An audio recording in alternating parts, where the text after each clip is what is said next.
Hello friends, Canva pro की series में आपका स्वागत है। इस सेशन में हम बात करेंगे किस तरह से हम अपनी जो कैनवा की इमेजेस हैं उसको कस्टमाइज इमेज फिल्टर्स और इफेक्ट्स के साथ और बेहतर बना सकते हैं। इस पे भी मैं कुछ बेसिक और ब्रीफ इन्फॉर्मेशन पहले दे चुका हूँ, लेकिन अब डेडिकेटेड सेक्शन है इसके ऊपर। अभी मेरे पास ये जो टेम्पलेट है इसमें से मैं टेक्स्ट हटा देता हूँ ताकि ये इमेज आपको क्लियरली नज़र आए। आप देखें, पहले मैं इस ऑप्शंस को हटा देता हूँ जिससे कि मेरे पास इमेज ही रह जाए। अब ये लॉक है, इसे अनलॉक करके यहाँ से हटा दिया जाएगा। ये एक इमेज है जिस पे मैं काम करना चाहता हूँ, और ये जो इमेज है इस पे जो इफ़ेक्ट्स हैं मैं लगा कर देखना चाहता हूँ कितना इम्प्रूवमेंट हो जाएगा इमेज को शो करने के लिए कि पहले और लास्ट में क्या फ़र्क पड़ रहा है। मैं इसका एक कॉपी बना के रख लेता हूँ। नीचे वाला जो सेगमेंट है वो नहीं चाहिए, उसे मैं हटा देता हूँ। सिर्फ 2 इमेजेस हैं जिसको मैंने यहाँ रख लिया है। अब मैं जूम कर देता हूँ और ऊपर वाली इमेज पे काम करना शुरू करता हूँ। ये जो इमेज है इसको मैं अगर एडिट पे क्लिक करूँगा यहाँ से, तो मेरे पास यहाँ पे काफ़ी सारे इफ़ेक्ट्स, फिल्टर्स अवेलेबल हो जाएंगे। आप पहले से एडजस्टमेंट टेक्निक्स को सीख चुके हैं, मैजिक स्टूडियो को भी हमने यूज़ किया था। अब की बार फ़िल्टर्स की बारी है।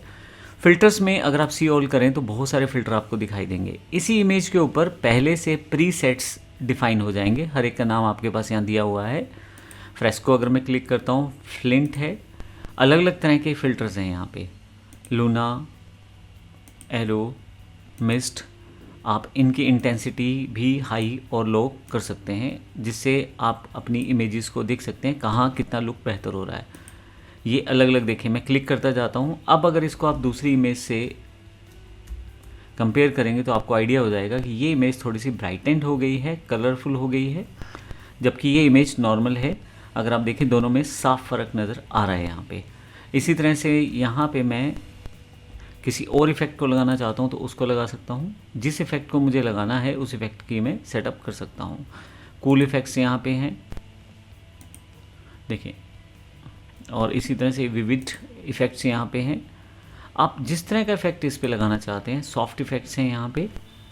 मैं आपको सिर्फ दिखा रहा हूँ कि कितने तरह के इफ़ेक्ट्स हैं। यहाँ रेट्रो इफ़ेक्ट है, जैसा कि पुरानी फ़ोटोज़ या पुरानी मूवीज़ में होता था, कुछ वैसा इफ़ेक्ट। मोनो, सिंगल कलर आपके पास अवेलेबल हो जाएगा, यानी कि ब्लैक एंड वाइट में, ये देखें आप। फिर उसके बाद कलर पॉप है, अलग अलग तरह के कलर पॉप हैं जहाँ पे आप उसका यूज़ कर सकते हैं। थोड़ी सी डिफरेंट इमेज हो जाएगी। तो ये फ़िल्टर्स आपके पास काफ़ी सारे दिए हुए हैं। इसी तरह से आपके पास यहाँ इफ़ेक्ट्स भी बहुत सारे दिए हुए हैं। अगर आप इन इफ़ेक्ट्स पे चले जाएं तो शैडोज़, आपकी इस इमेज की शैडो क्रिएट हो जाएगी।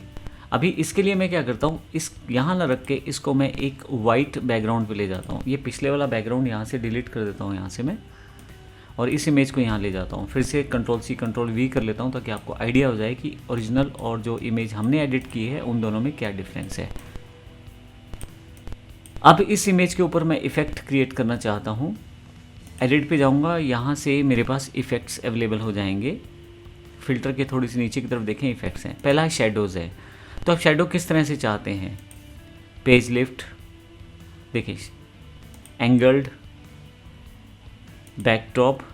तो यहाँ पे एक शैडो बैक साइड पे आनी शुरू हो जाएगी।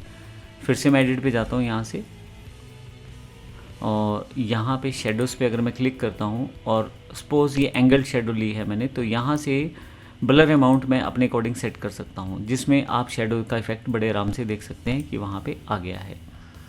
इसी तरह से बैकड्रॉप कर देता हूँ तो उसका इफेक्ट आ जाएगा, कर्व कर देता हूँ तो उसका इफेक्ट आ जाएगा। तो अलग अलग तरह के इफ़ेक्ट्स आप इस पर जनरेट कर सकते हैं। जब आप यहाँ पे इफ़ेक्ट लगाते हैं तो उससे रिलेटेड ऑप्शन आपके पास अवेलेबल हो जाते हैं, जैसे ब्लर अमाउंट आप बढ़ा घटा सकते हैं, डिस्टेंस आप बढ़ा घटा सकते हैं शेडो का, आप कर्व भी कर सकते हैं शेडो को, और इसी तरह से इंटेंसिटी बढ़ा सकते हैं। आप चाहें तो कलर चेंज कर सकते हैं शेडो का, जैसे मैं यहाँ से कुछ इस तरह का कलर ले लेता हूँ। आप देखेंगे कि वहाँ पे कलर जो है येलो हो गया है।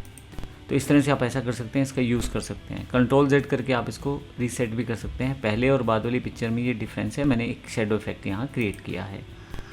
मैं फिर से इसे डिलीट कर देता हूँ, और अब की बार इस इमेज को फिर से ऊपर रख के एक कॉपी फिर से बना लेता हूँ ताकि आपको आइडिया हो जाए चेंजेस का।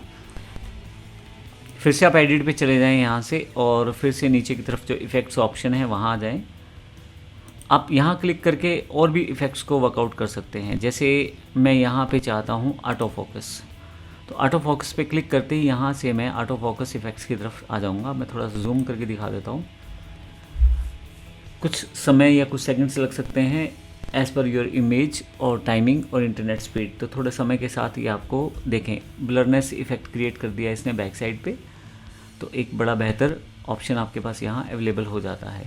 इसको मैंने पहले भी एक शैम्पू की बोतल के साथ दिखाया था, मैं वही एग्जांपल आपको दोबारा एक बार दिखा देता हूँ। मैं एक नया पेज ओपन कर लेता हूँ और यहाँ से मेरे पास वो फाइल जो है अपलोड्स में अवेलेबल है, और ये बोतल है जिसको मैंने चैट जीपीटी से तैयार किया था। अब यहाँ पे ये एक डिफ़ॉल्ट बोतल है, यहाँ एक ब्लरनेस का इफेक्ट मुझे क्रिएट करना है ताकि मुझे शैम्पू की बोतल ही दिखाई दे। एडिट पे जाता हूँ यहाँ से मैं, और यहाँ फ़िल्टर्स में जाके अब मुझे इस इमेज पे इफेक्ट लगाना है। तो सबसे पहले मैं इसका एक कॉपी क्लोन तैयार कर लेता हूँ ताकि आपको आइडिया रहे बाद में इसमें क्या अपडेट्स हुए हैं। और इस इमेज को थोड़ा सा मैं छोटा कर देता हूँ ताकि दोनों तरफ इन इमेजेस को दिखाया जा सके। अब इस इमेज पे मैं एक इफ़ेक्ट लगाना चाहता हूँ, तो फिर से एडिट पे जाऊँगा और यहाँ से मैं जो इफ़ेक्ट चाहता हूँ वो मैं लगा सकता हूँ। मान लीजिए ब्लरनेस का इफेक्ट चाहिए मुझे, तो ब्लरनेस पे क्लिक करूँगा यहाँ से। अब आप क्या पूरी इमेज पे लगाना चाहते हैं या किसी पर्टिकुलर पार्ट पे? तो पूरी इमेज पे ही चाहते हैं। यहाँ से इंटेंसिटी सेट करें आप इसकी, तो आप देखेंगे कि एक ब्लरनेस का इफेक्ट सा क्रिएट होना शुरू हो जाएगा यहाँ पे।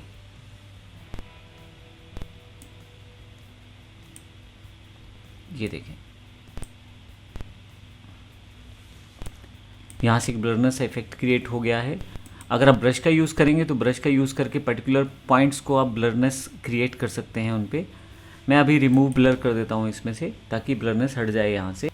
इसी तरह से मैं कोई और इफेक्ट देना चाहता हूँ तो वो भी लगा सकता हूँ। सिर्फ एडिट पे जाना है और यहाँ से इफ़ेक्ट्स आप चुन लें, कैसा इफेक्ट चाहते हैं वैसा इफेक्ट आप यहाँ से रिप्रेजेंट कर सकते हैं।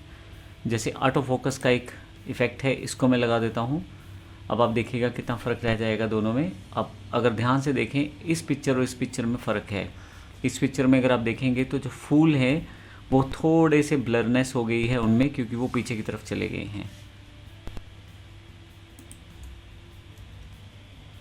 यहाँ देखें, अगर आप देखें तो फूल वगैरह जो है पीछे की तरफ, शैम्पू की बोतल आगे वाली साइड लग रही है, जैसे अलग से पूरा का पूरा प्रोडक्ट पता लग रहा है।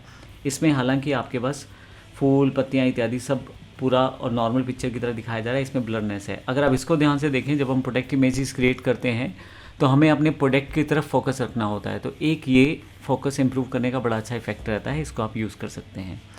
तो इस तरह से डिफरेंट इफेक्ट को यूज़ करते हुए आप अपनी इमेजेस को बेहतर बना सकते हैं, अपने प्रोडक्ट अपनी प्रेजेंटेशंस को बड़ा बेहतर तरीके से यूज़ कर सकते हैं कैनवा के फीचर्स के साथ। धन्यवाद।